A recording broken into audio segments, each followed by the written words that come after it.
मैं मिश्रा सर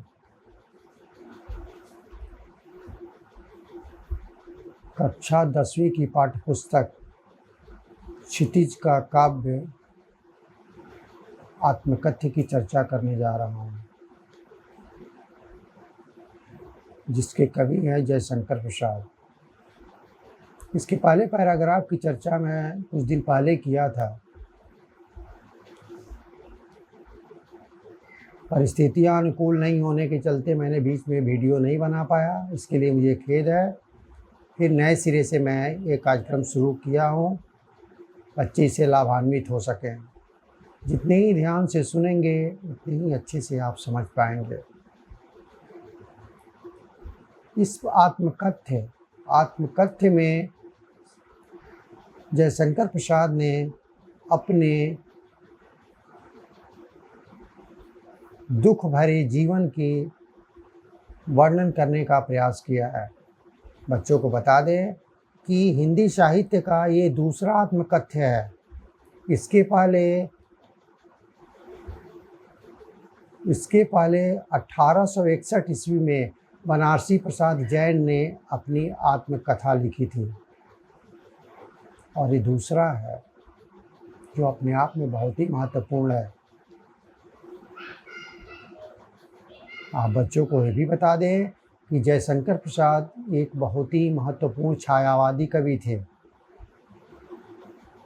छायावाद कवियों में 4 कवियों का नाम अग्रणी है: जयशंकर प्रसाद, सूर्यकांत त्रिपाठी निराला, महादेवी वर्मा और सुमित्रानंदन पंत।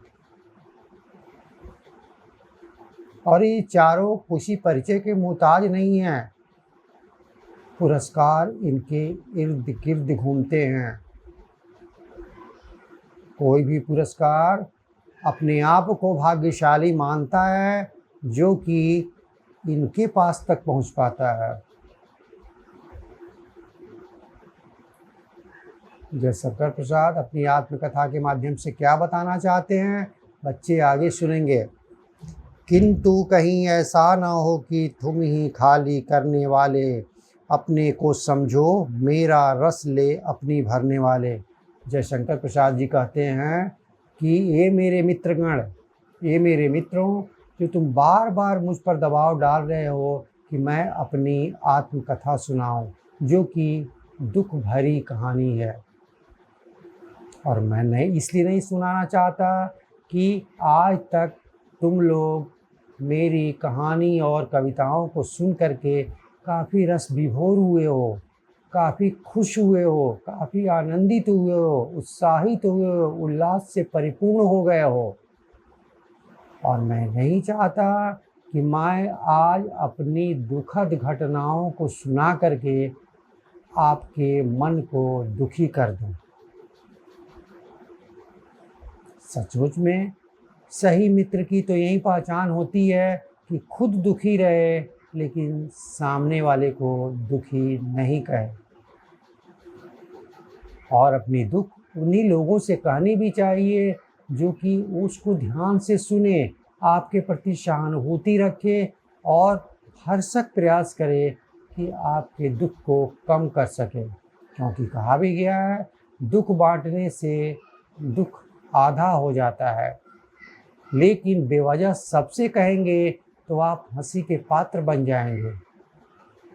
इसी पर रहीम कवि ने एक दोहा लिखा है कि रही मन निज मन की व्यथा, मन ही राखो गोय, सुनी अठिलई हैं लोग सब बाँट न लई हैं कोय। रहीम कवि जी कहते हैं, हे मनुष्य, तुम अपनी मन की व्यथा, मन की दुख, मन की पीड़ा को अपने मन ही में रखो। सबसे मत कहो, सबसे मत कहो, जो प्रिय है उसी से कहो, जो कि तीसरे से ना कह पाए। नहीं तो सबसे कहोगे तो क्या होगा, सुनी अठिलई हैं लोग सब बाँट न लई हैं कोई। अठिलई है मतलब सब लोग मजाक उड़ाएंगे, आपको हंसी का पात्र मानेंगे, लेकिन समाधान कोई नहीं ढूंढेगा और सहयोग भी कोई नहीं करेगा। इसलिए जयशंकर प्रसाद जी भी अपने मित्रों को अपनी आत्मकथा जो दुख से भरी हुई है उसको सुनाना नहीं चाहते हैं, क्योंकि वो कहते हैं कि हो सकता है कि मैं भी हंसी का पात्र बन जाऊं। और आगे क्या कहते हैं, यह विडंबना अरी सरिलते तेरी हंसी उड़ाऊं मैं, भूले अपनी या प्रवंचना औरों को दिखलाऊं मैं। प्रवंचना मतलब होता है धोखा। जो शंकर प्रसाद जी कहते हैं, मैंने, जो कि पिछले पैराग्राफ में बताया गया है, कि मैंने इतिहास के पन्नों को उलट करके देखा है। जो लोग भी अपनी दुख भरी कहानी अपने मित्रों के सामने बांटा है, कहा है, सुना है, वो सब लोग हंसी के पात्र बने हैं, उनका मजाक उड़ाया गया है। इसीलिए मैं नहीं चाहता कि ये धोखा मेरे साथ भी हो, कि मैं अपना समझ करके आप लोगों को अपनी आप बीती सुना दूं, आत्मकथ्य का एहसास कराऊं, लेकिन मुझे भी उन्हीं लोगों की तरह जो इतिहास के पन्नों में हैं, मेरा भी मजाक उड़ाया जाए। इसीलिए मैं अपनी आप बीती आत्मकथा सुनाने से डर रहा हूँ, घबरा रहा हूँ। इसीलिए कृपा करके आप लोग मेरे ऊपर दबाव डालने का प्रयास न करें। आगे जयशंकर प्रसाद जी क्या कह रहे हैं, उज्ज्वल गाथा कैसे गाऊं मधुर चांदनी रातों की, अरे खिलखिलाकर हंसते होने वाले उन बातों की। जयशंकर प्रसाद जी कह रहे हैं, अरे मित्रों, जो तुम मेरी दुख भरी कहानी सुन करके मजाक उड़ा रहे हो या मजाक उड़ाने का प्रयास कर रहे हो, या फिर जिन लोगों ने इतिहास में दूसरे का मजाक उड़ाया है, उन लोगों को मैं बता देना चाहता हूँ कि मेरी भी ज़िंदगी में, मेरे भी जीवन में कुछ सुख के क्षण आए थे।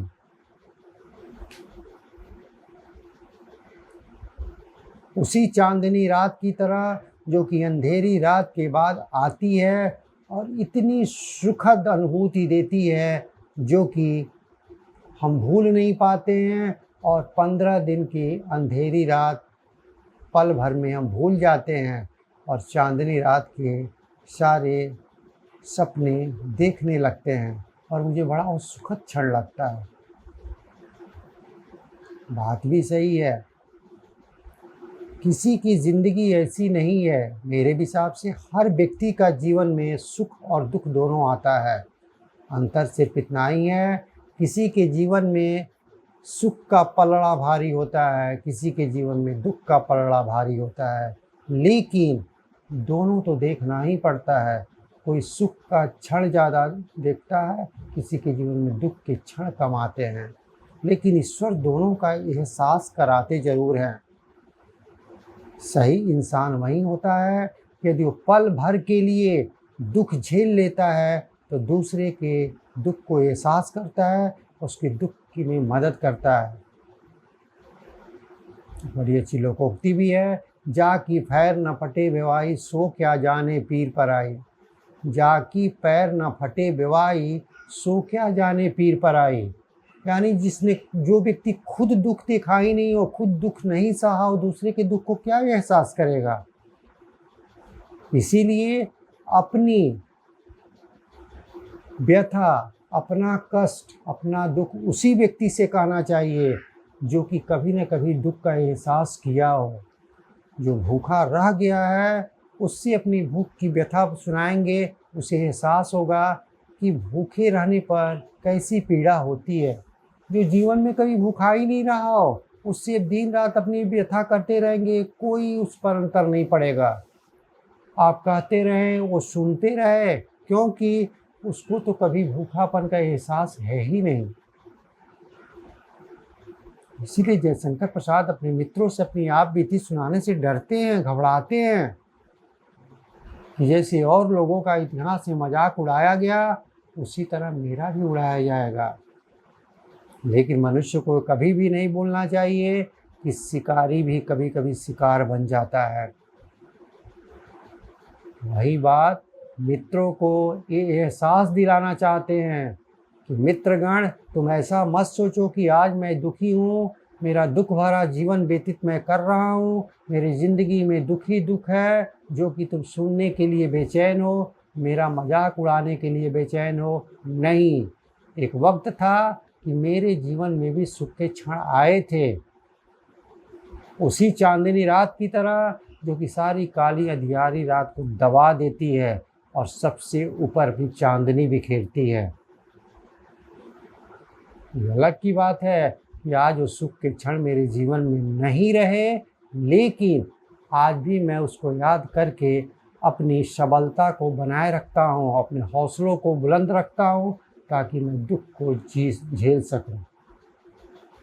आगे जयशंकर प्रसाद जी क्या कहते हैं, मिला कहाँ वह सुख जिसका मैं स्वप्न देख कर जाग गया, आलिंगन में आते आते मुशक्किया कर जो भाग गया। मुशक्किया मतलब मुस्कुरा करके। कहते हैं कि सुख के क्षण थे लेकिन ज़्यादा दिन नहीं रह पाए, तो सपने की तरह आए या आते भी हैं, खुशी भी देते हैं, मैं मुस्कुराता भी हूँ। जैसे ही उसको पकड़ने की प्रयास करता हूँ, आलिंगन करने का प्रयास करता हूँ, तो हंसते हुए वहाँ से चले जाते हैं। फिर मैं जहाँ था वहीं रह गया। सचमुच सुख की घड़ी बड़ी छोटी होती है।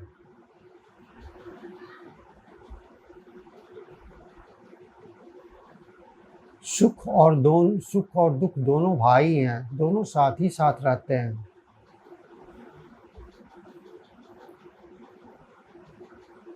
इसीलिए कभी भी मनुष्य को किसी का मजाक नहीं उड़ाना चाहिए। एक शायर ने बड़ी अच्छी बातें कही थी कि रातें तो सबकी गुजर जाती हैं, रातें तो सबकी गुजर जाती हैं, फ़र्क सिर्फ इतना ही है, कोई सोता है, कोई फरियाद करता है। यानी कि जो सुखी है वो गहरी नींद में खर्राटे भर करके सोता है, सुबह होती है तो उसकी नींद खुलती है। जो दुखियारा है, जो दुख से भरा हुआ है, जिस पर दुख के बादल मंडरा रहे हैं, वो रात भर ईश्वर की प्रार्थना करता है, करते करते कब सुबह हो जाती है उसे पता ही नहीं चलता है। लेकिन रातें दोनों की कट जाती हैं। ईश्वर ने ऐसा नियम नहीं बनाया है कि सुख वालों के लिए रात कट जाएगी और दुखियारे के लिए रात नहीं कटेगी। नहीं, ऐसा नहीं है। दोनों के लिए रात बराबर ही होती है। आज तक विश्व में कोई भी ऐसा डॉक्टर जन्म नहीं लिया है जो कि ये बता दे या ऐसा दवा दे सके कि यदि नमक रोटी कोई खाता है तो उसको सुबह भूख लगेगी, और 56 भोग कोई खाता है तो उसको 56 दिन के बाद भूख लगेगी। नहीं, ऐसा नहीं होता है। जो नमक रोटी खाएगा उसको भी सुबह भूख लगेगी, और जो 56 भोग खा करके सोएगा उसको भी सुबह भूख लगनी ही लगनी है। फिर अहंकार किस बात की? फिर हम किस बात का किसी का मजाक उड़ाते हैं? मुझे तो अपने भविष्य के बारे में एहसास ही नहीं है, मुझे तो जानकारी नहीं अपने कल के बारे में, फिर दूसरे की मजाक मैं क्यों उड़ाऊं?